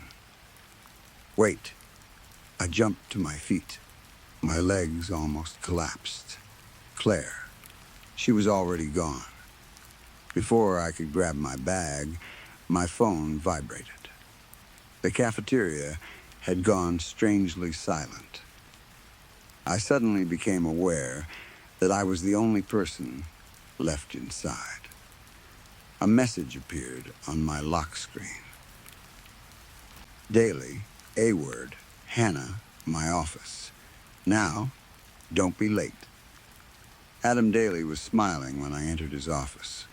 Hannah, I dropped into the chair opposite his desk. His office was barely an office. A desk, a chair, a bookshelf filled with classics. The air was warm and stale. Cigarette smoke mixed with the smell of old coffee. Daly closed his MacBook. Then he moved several papers around, pretending he had not been sitting there waiting for me. He opened one of his desk drawers and removed a marijuana pipe, confiscated from my son's luggage. He laughed. I'll give Rowan some credit. At least he's finally behaving like a teenager instead of a child. He found a lighter. I watched him light the pipe. Then he offered it to me. Go on. Live a little. I'm 17. Daly raised one eyebrow. Then he shrugged and took a drag himself. Most Kerrigan performers have been using drugs since they were children. Smoke curled around his face. Can't really blame them. He took another hit. I was done playing games. Why am I here? Daly smiled. Why don't you tell me? He placed the pipe down. I've heard you have certain concerns regarding Kerrigan. Concerns?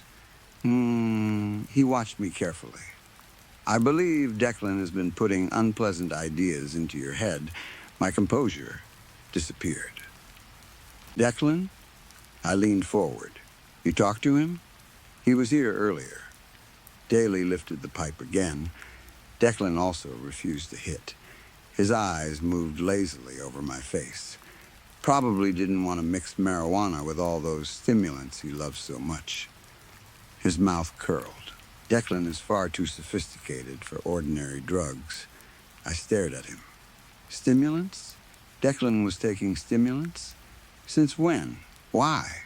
I pushed the questions away. Where is he? I tried to sound casual.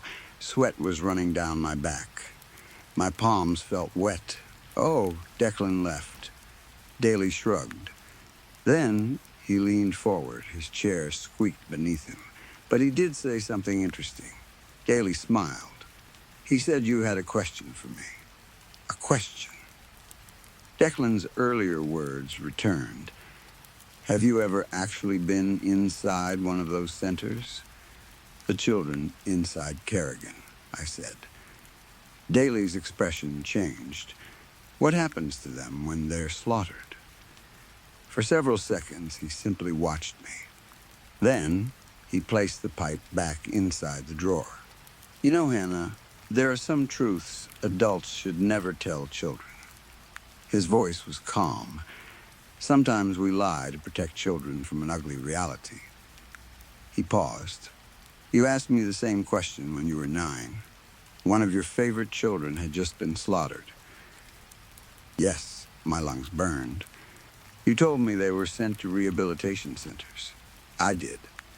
He was no longer smiling. I believed you. You were 9. He laughed softly. You also believed there were killer fairies in the desert that ate badly behaved children.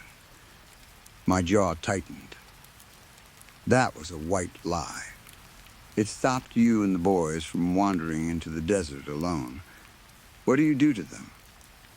Daly ignored the question. Hannah, those children eventually become adults. Many of them have lived in captivity their entire lives. His eyes darkened. They genuinely believe the outside world is nothing but ash. What do you do to them? My voice grew louder. Something on the floor beside the desk caught the light. I looked down. A watch. The glass face was cracked directly through the center. I knew that watch. The worn surface. The damaged leather strap. Declan's. His grandfather had given it to him. My body went cold. Hannah? I looked back at Daly. Yes? His expression was almost sympathetic. This facility is designed to be sustainable. I felt sick. We eventually realized those children could not be rehabilitated after seeing the outside world. They displayed severe distress. He paused. So we found another purpose for them. He smiled. Flowers. My stomach twisted. Flowers in the middle of the desert. I understood. I did not want to understand. You grind them up. The words came out like poison. I dropped to the floor and grabbed Declan's watch. The leather strap was twisted, dark around the edges. Blood, Declan never removed that watch. Once, after losing it at a premiere, he spent 2 hours crawling around the carpet looking for it, while everyone else was drinking champagne inside. The watch was still warm. My knees barely held me. I'm leaving. Are you Josie? I stopped. Josie. My Kerrigan name. Daly leaned back. You've been lying to Hope and the other children for most of your life. His voice became harder. So I'm not sure why you're suddenly standing on some moral mountain and calling us monsters for solving a problem. His tiny eyes narrowed. You never asked. My fingers tightened around Declan's watch. You knew something happened to those children, yet you chose ignorance. He leaned closer. You did not want to damage your perfect little world where you had everything you wanted. His smile returned. Are you honestly going to stand there and tell me you never wondered what happened to the children we slaughtered? I said nothing. His expression hardened. Even my son paid more attention than you did. Daly's voice became cruel. While we were fighting desperately to shut Rowan up, you happily looked the other way. He rested his chin on his fist. Do not tell me you had no idea. His voice suddenly exploded. Do not stand inside my office and call Emmy a monster. His lips pulled back from his teeth. You ignorant little brat. The worst part was that he was right. I had wondered. Of course I had. Ever since Hope asked me. I just had not wanted the answer. Keep him talking, I told myself. My hand slowly moved toward my phone. I pulled it out. My fingers shook so badly that I could barely type. No, wrong, my fingertips kept slipping. I needed him distracted. What did you do to your son? Daly straightened. Rowan is being placed inside Kerrigan. My heart stopped. 5 minutes ago, my son underwent psychological treatment to prevent him from becoming a danger to himself. The wall behind him suddenly lit up. A live video feed appeared. A white room, no windows, steel equipment, silver blades, exactly like the room from my nightmares. Then I saw Rowan. His body lay limp. His eyes were empty. Blood ran down his face and disappeared between lips stretched into a horrible smile. That was all I needed to see. Whatever remained on that table was Rowan Daly. But it was not the Rowan I knew. That Rowan was gone. You cut him open. I could barely breathe. My fingers finally found the right numbers. I pressed call. Nothing. No dial tone. No connection. Then, something heavy slammed against the other side of Daly's office door. I turned. The door flew open. Declan stumbled inside. For a second, all I saw was his bright blonde hair. Then the rest of him came into focus. He looked nothing like the Declan who had left the cafeteria. His clothes did not match. He was still wearing the shirt from earlier, but underneath it were plain white clinical trousers. Kerrigan clothes. Blood was running down the side of his face from a wound near his temple. Dust from the desert covered his skin. He looked exhausted. Disoriented, terrified, his mouth opened. I think he was trying to warn me. He never got the chance. Something struck him hard in the back of the head. Declan's eyes rolled upward. His knees collapsed. Then he fell forward and hit the floor face first directly in front of me. Story 4. Splish, splash. I'm having a bath. I'll tell you something.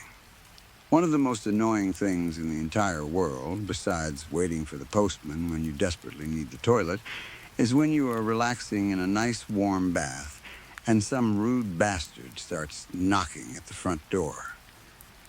Honestly, do people have no manners anymore? I am busy.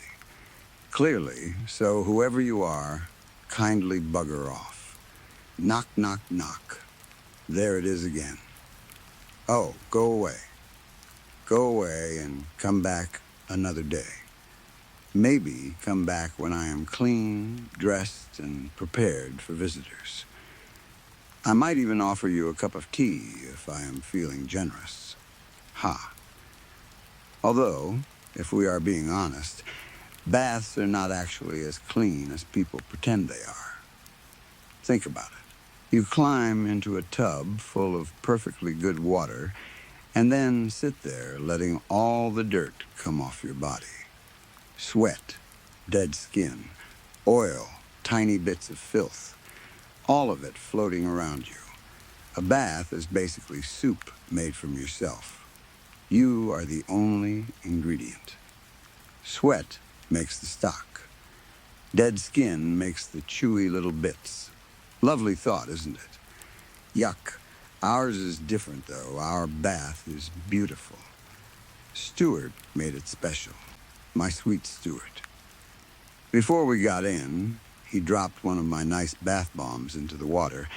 He said it would make everything more relaxing, more romantic. He really is a sweetheart. The most caring man in the entire world. Patient, too. Loyal. So very loyal.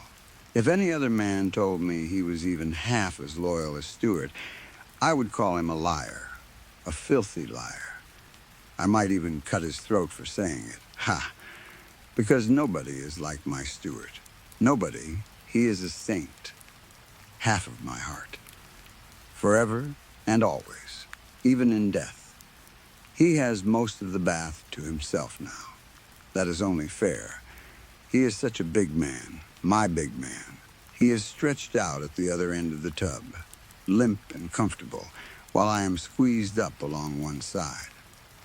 He used to sleep the same way, taking up the whole bed, arms everywhere, legs everywhere, leaving me a tiny strip of mattress. I always complained. He would laugh, my big fella. At least I am not stuck near the taps. Those are his problem today. They are pressing into the back of his neck, actually. They look uncomfortable. Very uncomfortable. Almost like they are digging right into him. Poor Stuart. Still, he does not seem bothered. Look at him. Ha! Lucky me. I am propped against the sloping end, the comfortable side. We both agreed it was the best part of the bath. Well, I decided and Stuart agreed. Same thing. My head is surrounded by bottles, though. I had no idea we owned so many. Shampoo, conditioner, body wash, face wash, some fancy hair treatments I probably bought and forgot about.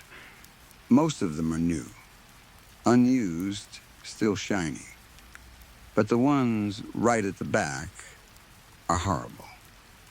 Old bottles, half empty, lids covered in dried shampoo.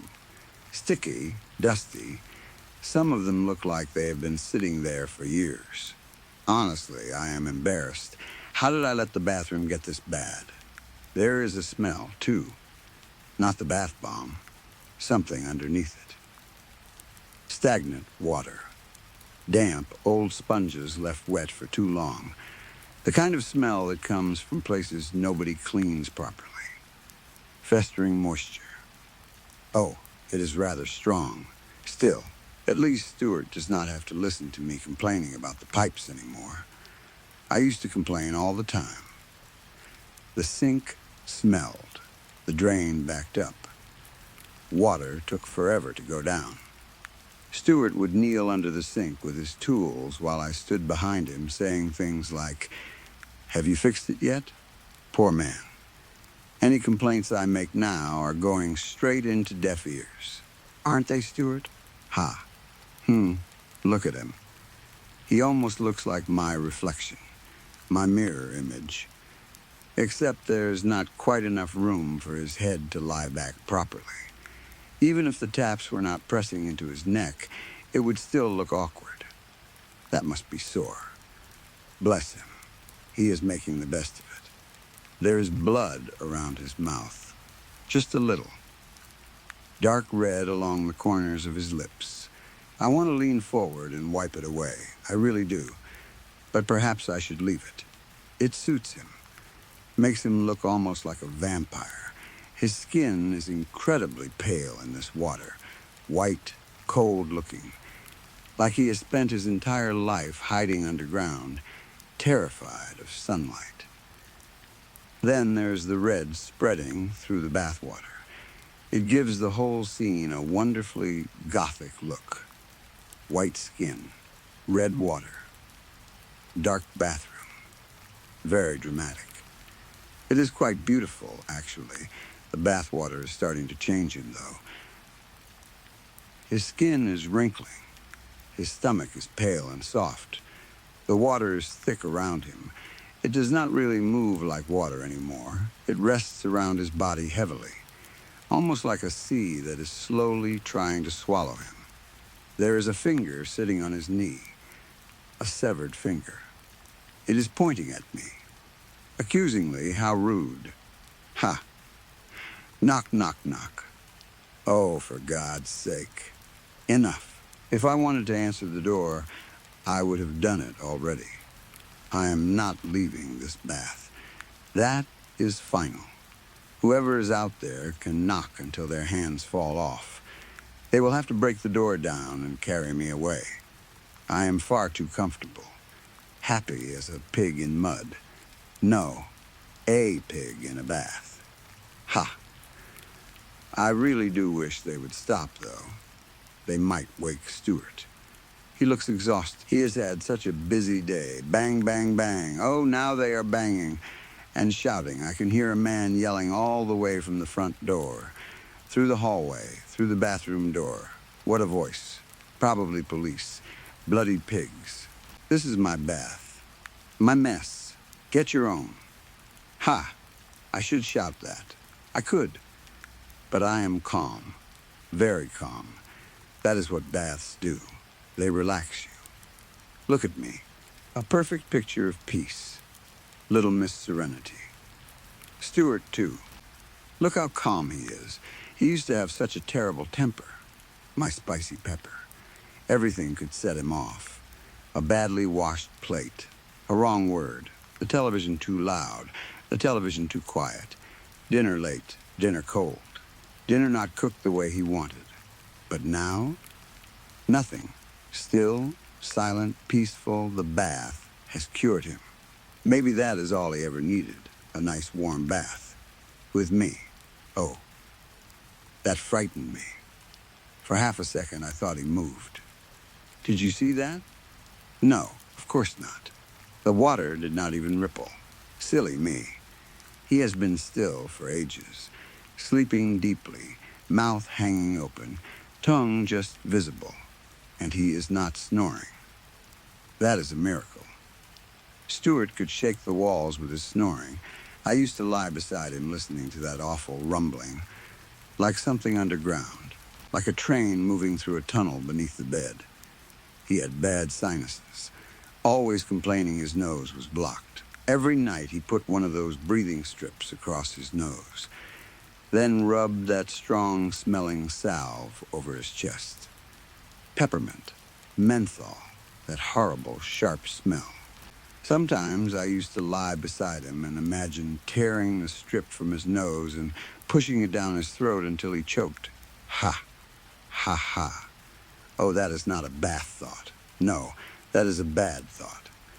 Sometimes I imagined rubbing that chest salve all over my hand, my fist, my whole arm, then pushing it down his mouth as far as I could, right down to his teeth, maybe farther. Ha! No, stop it. Peaceful thoughts, bath thoughts, dreams of open fields, flowers, anything except peppermint. God, I hate peppermint gum. I hate people who chew it near me, breathing in my face, chewing, smacking their lips. Ha! No. Enough. Bang, peaceful thoughts. Bang, calm. Bang, okay, breathe. I am fine. I am so glad Stuart cannot hear me getting angry. He hated that. Whenever I became upset, he always told me to calm down, sometimes loudly, sometimes with his hands. I am trying, Stuart, I really am.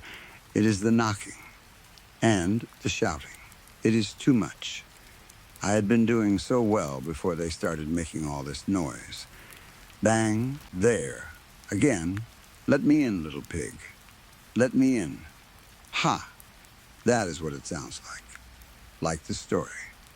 3 little pigs, except there are only 2 little pigs here, Stuart and me, safe inside our little home while the wolves stand outside, huffing, puffing, trying to blow our door down. Well, let them.